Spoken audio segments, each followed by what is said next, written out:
And welcome to another weekly vlog. This is number 58. I am the audiophile barista, and this vlog is about audio and coffee and other things that keep me busy during the week. As you can see, this is another beautiful day in Rotterdam.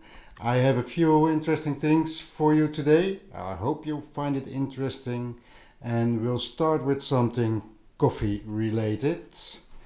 And over here, as you can see, I have two pour-over kettles. So if you want to use a pour-over system, something that will use a filter like this or like this, you need something to pour your water in to the filter. Now, in order to make the best possible coffee, you need a kettle that will give you some precision in pouring this water. Now over here in this filter you can see down there three little holes, but if you look at these V60 filters, you can see right over there there's a very big hole. This means that the control of the flow of water needs to be better than your regular kettle with the big opening, and it will just gush out. As you know by now, coffee making is also a very precision, a very high demanding in precision techniques. So I have two. Why do I have two kettles? Well, I don't need two kettles, of course, but this is a hobby, so what you need is not the correct question. What is it that you want to have, and what is it that you like? That is the correct question. This is the Takahiro kettle. This is made in Japan. This is completely made by hand, and this is considered one of the best kettles around. I will tell you later why that is. And this, for those Westerlings, you'll probably know this one because most of the coffee shops will have this Hario kettle, and these are a bit cheaper, so that may be a reason why European and American baristas are fond of using that. But when you will be in Japan, probably most of the baristas and cafes that you go there for a coffee will use a Takahiro kettle. So one of the big differences between these two is the way this spout leaves. This spout is formed. That's where the water leaves the kettle, of course, and the special way this one is designed is will give you a much better control, even better than this one. Now with both of these kettles you can make a wonderful coffee, but there's a few other things. I'm not going to go completely in depth on all the changes, that will be for another video, but here's something that I would like to point out. Both are stainless steel. This one is a lot more polished than this one, makes it easier to keep the outside. This one is easier because you won't see fingerprints as easy as on that one. But there's a few design things that really makes a difference in how to use this.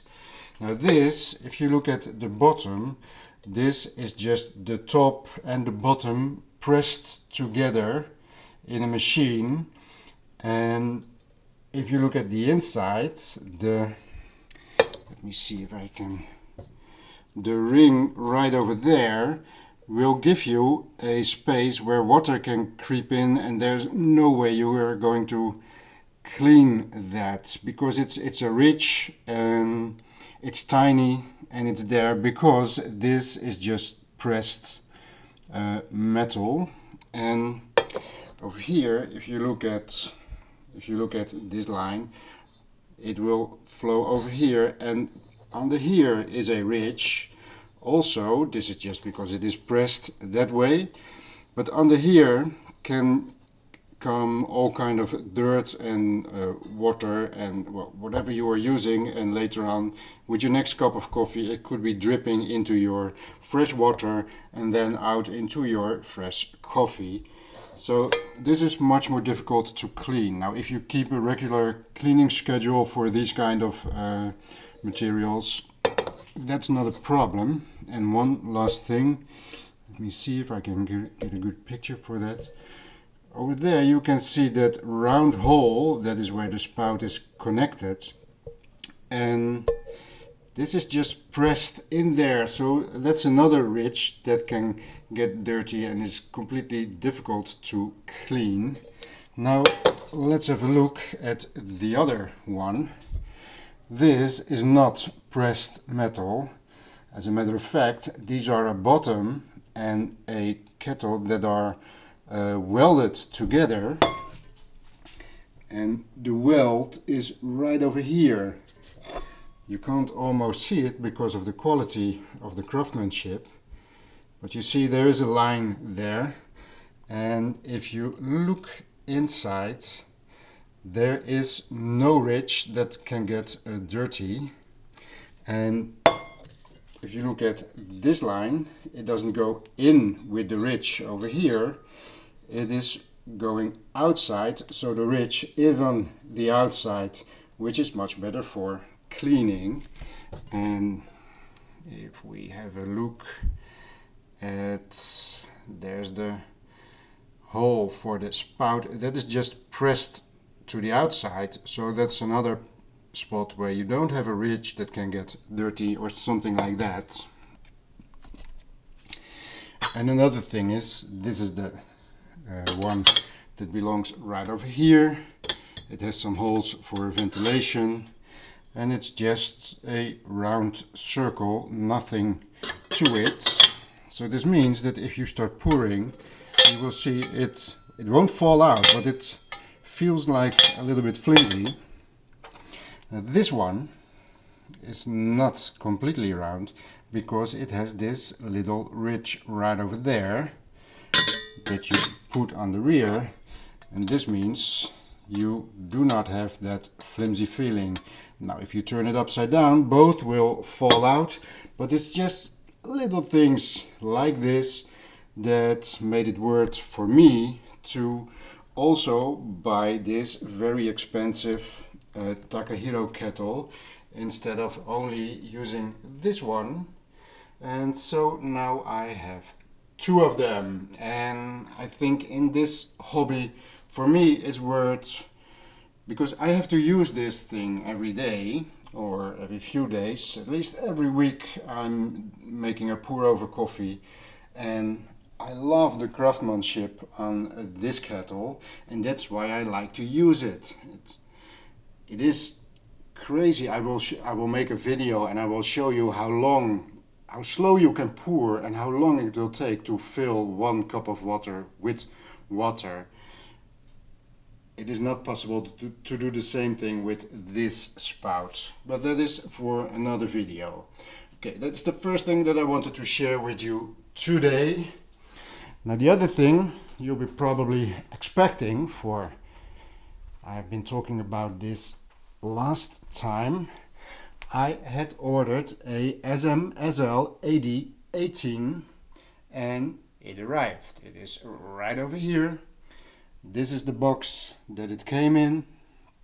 It's a very plain box. Really nothing to it.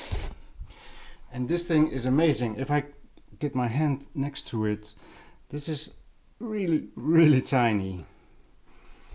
So there's nothing on the side. There is one of those NFC chips on top of it, so you can pair it with your phone. Not something that I will ever be using. There's a little Bluetooth antenna that I put on there because I wanted to try it out, and it works very good. There's more or less no lag to it. That was very nice. But I'm not one that uses Bluetooth, so this will come off again when I put it in the office. And over here you can see it has place for your standard banana plugs, having one pair of loudspeakers connected to it. And let me put it like this so there's a little bit of light. So there is an auxiliary input, USB, an optical and subwoofer. So you can connect a subwoofer to this thing, but you can also use that same connection for a coaxial input. I'm using the optical input that you can see right over there with this AudioQuest cable connected to the Chromecast right over there. And then there is a power connection. And now the interesting thing is that if you look at the power connection right over there, it is almost bigger as the amplifier itself. It really is a beast. And this is of course class D, so everything that has been done in here is being done digital, meaning, as you can see at the rear, there is no analog input or output RCAs. But even if you were to connect an analog device to this one, the first thing it will do, in order for the preamp to be able to handle the signal, is to change it from analog to digital. Then you have all the digital throughput, and then it becomes analog again. So that's, use this thing for digital. That's much more logical. So this is the S.M.S.L AD-18. It has one knob right over here. Push it on and push it off, and if you click it shortly, you can choose between all the different inputs: USB, optical 1, optical 2, coaxial. And if you push it again, you can use speakers or headphones output. It doesn't do that automatically. You have to choose between the two. There's some equalizer settings. You can do the bass and the treble by itself, and then you can change the color on this: yellow, blue, green, red and white. And that's more or less all there is to it. Oh wait, and of course this is a headphone amplifier also. Now this one I'm going to use for my office downstairs, and it has all the specs that I need down there. And right over here you see these little loudspeakers. You have not seen those before in my videos, but these are the ones that I'm going to use in the office. I picked this up, I believe, this pair, I picked this up, I believe, maybe for 20 bucks, something like that.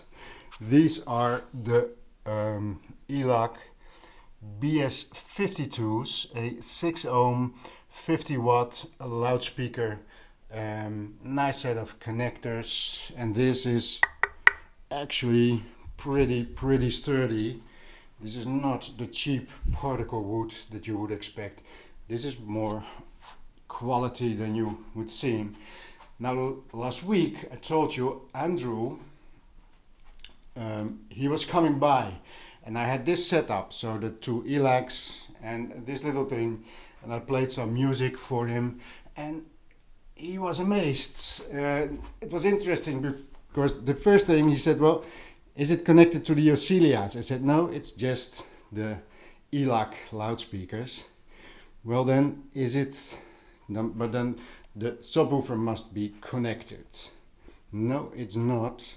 It is only this loudspeaker with only that amplifier connected to the Chromecast. So he was pretty amazed by how this thing was sounding. So that's the second thing I wanted to show you.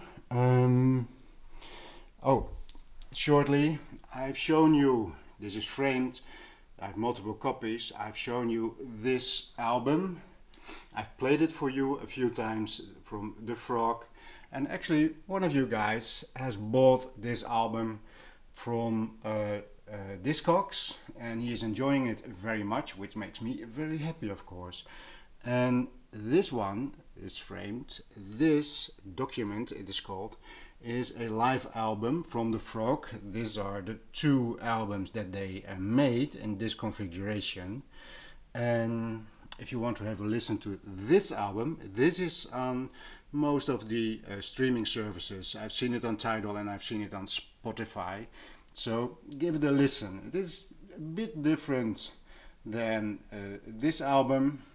This album I prefer more than that, but there's a few beautiful, beautiful ballads on there. So give it a listen, if you will. Okay, another thrift store day this week. Just a few things that I picked up. My girlfriend wanted to watch Fargo, and for 75 cents it was right there at the thrift store, so I picked up Fargo. This is VHS, and this is Das Boot, a iconic movie, of course, and this is still sealed from the factory. Can you believe it? For 25 cents, I couldn't let it go. It's been a long time that I've seen this movie, but well, I might watch it again on VHS. But sealed, 25 cents. This had to go into the collection. I picked up some more Deutsche Grammophon, classic music, and mostly what I'm doing, these CDs, the front of these CDs, if you can see here the white spot, is actually his nose and his lips, and they should go there. So I'm trying to complete this whole picture with all the CDs that belong there. I have 6 or 7 of them right now, so I'm still looking for the rest, but I was happy to find this one. I picked up some CD singles. This is very nice. These carton boxes, they will damage very fast. I don't like that, but Liana La Havas, she's very nice. I like her song. I picked something up from Buckshot Le Funk. This is something I used to play in the early days, so that was nice. This is something interesting. It's some demonstration DVD about finding Nemo with a game on it and some other stuff, so that'll be fun to watch. And as you all know, I like the Pixar movies, so I had to pick up this one also. Yo dude. I picked up this one, 95 cents, for Mozart's Requiem.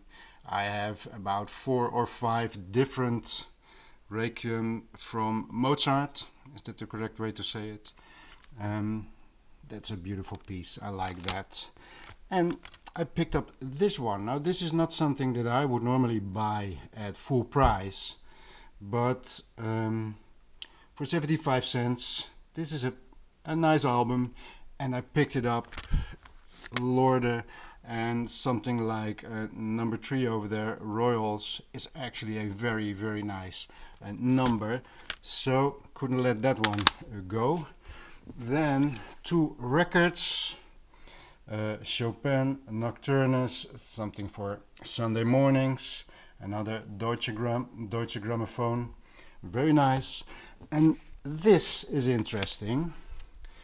This is a record by Acoustic Research. Now you may recognize that name because of their loudspeakers. Over here we have the AR6 loudspeaker, and they made a demonstration record.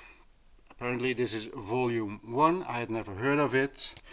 And at the rear you can see they have some musical numbers, but after every musical number they write down a little bit about the piece and what it will do for your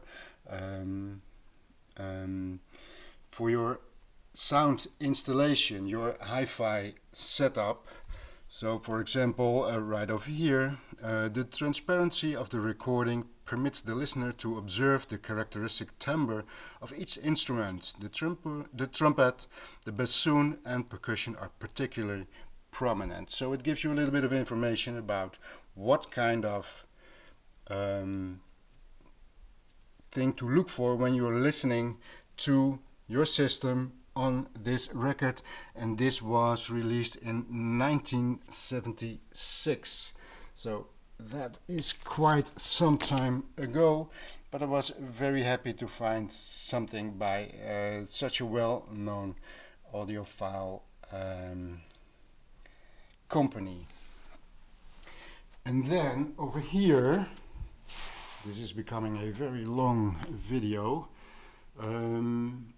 But then over here you see what I've been talking about, the cables that have been made for me, and especially at my request, made by Ronald, who was the guy who did the first room tour, who I did the first room tour from. And this is what he made. These are beautifully made. They look very nice. He marked, because this sleeve is of course over the cable, that I will show you downstairs what cable is under here.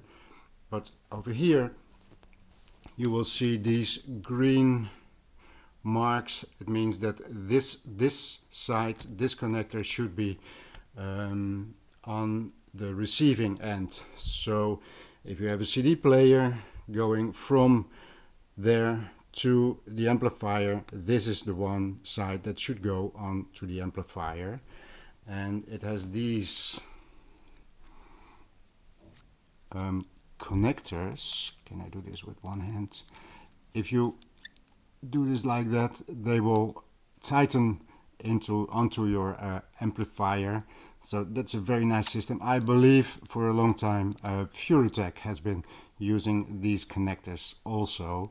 So the last thing for today is to show you downstairs how they, the two small ones that I 1245, thank you very much. Over there, hello. Over here you can see the quad. I turned it around. Let's see if I can do this one. And right over there you see the small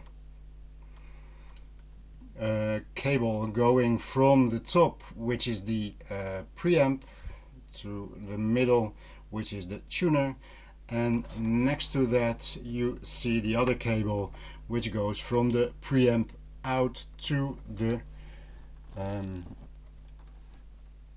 power amplifier input. And I can show you, wait, let me untie it and give you a look at what is the name of the cable. It is called the SC Stratos OFC class 6, and it is from Summer Cable. So if you want to look it up, SC Stratos from Summer Cable, a very nice cable, and it has a very good spot right here at my quad system. And it's all working, it's sounding perfect. I've not been using the other one with the colored sleeve that I just showed you. I've not been doing a real listening session, but well, I am going to do that. But they look beautiful and they are very, very well made, if you ask me. So compliments to Ronald. If you would like him to make some cables for you, well, put it in the comments below and I'll get you into contact with him. So 25 minutes almost, that's a very long vlog this time. Next Friday, coming Friday, there's the review of the Nathalie Marchand CD box, and Well, this is the end of the vlog. Thank you for watching, and I'll see you next time.